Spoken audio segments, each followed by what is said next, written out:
Captain Ibrahim Traoré woke up that morning unaware that somewhere, someone had already decided he would not live to see the end of the day.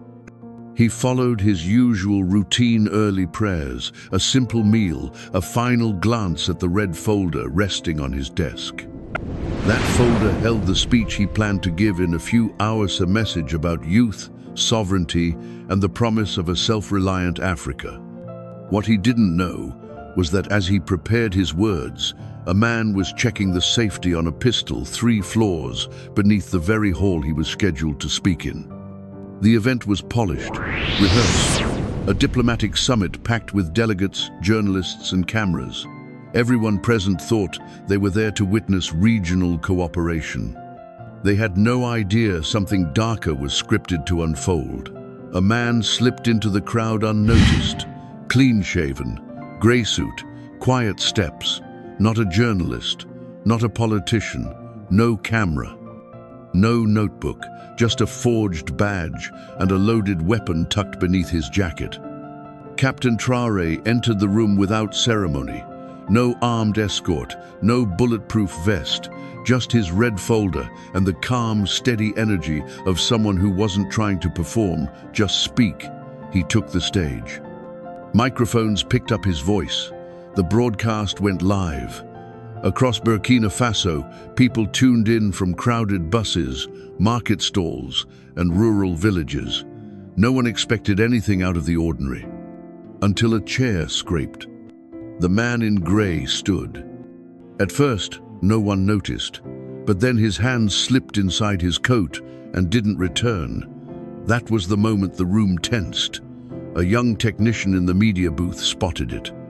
A man not moving like a journalist, not even pretending to listen, whispering into a tiny earpiece. She didn't wait. She hit the override switch, locking the live stream into a manual broadcast. No delays, no edits.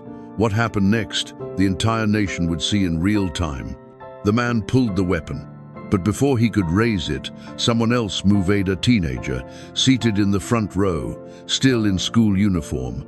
Without hesitation, he lunged. They crashed to the floor. The pistol skidded across the stage and someone screamed.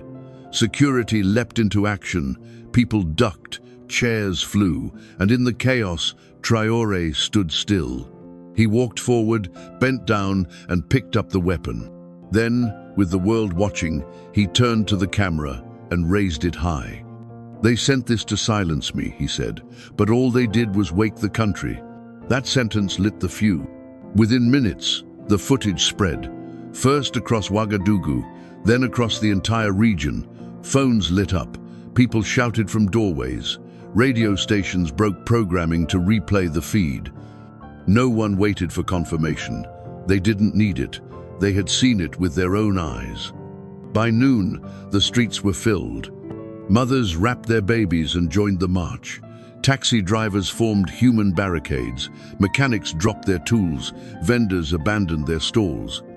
Students poured out of classrooms, waving handwritten signs that read, "You cannot kill what we've already become." Inside the compound, everything shifted. Soldiers who had remained quiet began to step forward. They had seen the footage.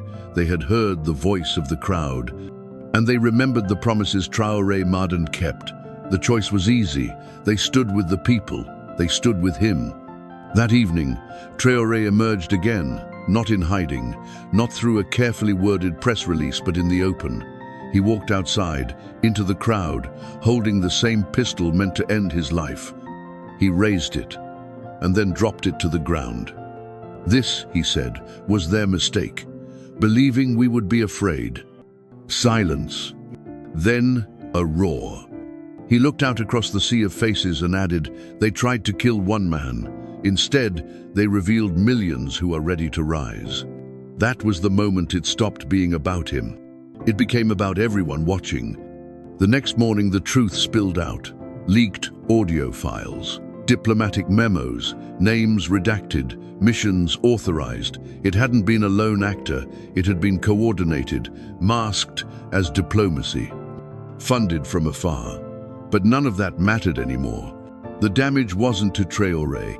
The damage was to the illusion that Africa would bow quietly. They tried to assassinate Captain Ibrahim Traoré.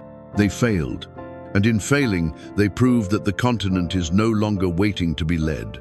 It's already leading, not through fear, not through force, but through something far more powerful.